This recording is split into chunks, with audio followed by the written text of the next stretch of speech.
Let's kick off with Who's Afraid of Virginia Woolf, Tom, in the Sunday Telegraph? Well, apparently the American publishing house Vintage is afraid of Virginia Woolf. They've added one of these trigger warnings, one of these disclaimers that we keep seeing slapped on all kinds of different authors, particularly to The Lighthouse, Virginia Woolf's 1927 novel. It reads, "This book was published in 1927 and reflects the attitudes of its time."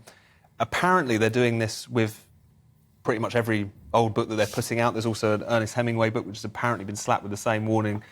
And just this constant, really patronising, kind of Philistine, I think, attempt to constantly try and warn people about particular novels. What's interesting about this one is, as try as they might, no one can work out what attitudes it is that they're actually talking about. This particular story is about a kind of family holiday, effectively. But if you're going to read Woolf or Hemingway, you sort of know that already, don't you? I mean, the idea that people who were writing almost a century ago might not have been completely up to speed with our views on all kinds of various social issues. I think most people know that. And yet, what worries me about this is it's kind of encouraging people to always approach anything that was written more than 5 minutes ago with a kind of sense of caution, which surely is going to, in some ways, close people off from what could be really brilliant reads for them. And it's just the fact that it's now almost a blanket measure, I think, shows you how bad it is. Well, we should try and get the view of Emma Woolf on that one, who often does our papers. She's a, I don't know, granddaughter or great niece or something or other. Yeah. I mean, the problem with this is there are books that if you have them as a set text, for example, and I'm thinking about The Clockwork Orange, brilliant book. Absolutely everybody should read it. It's quite hard work to read because a lot of it is written in a slightly odd language.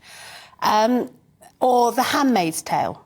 I did The Handmaid's Tale at A-level. It's one of the best books I've ever read. I adore it.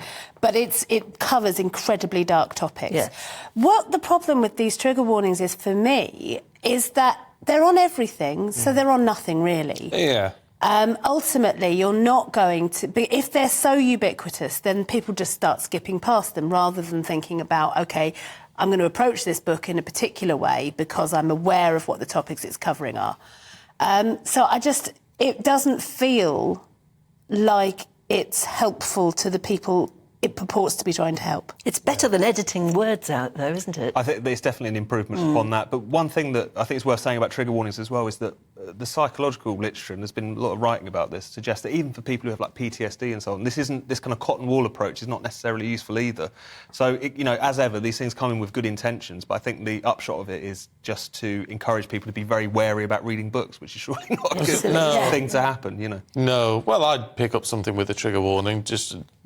Yes, but Just you'd read the book then, trying to figure out why or... Can you imagine the trigger warnings on a Jilly Cooper or a Jackie Collins?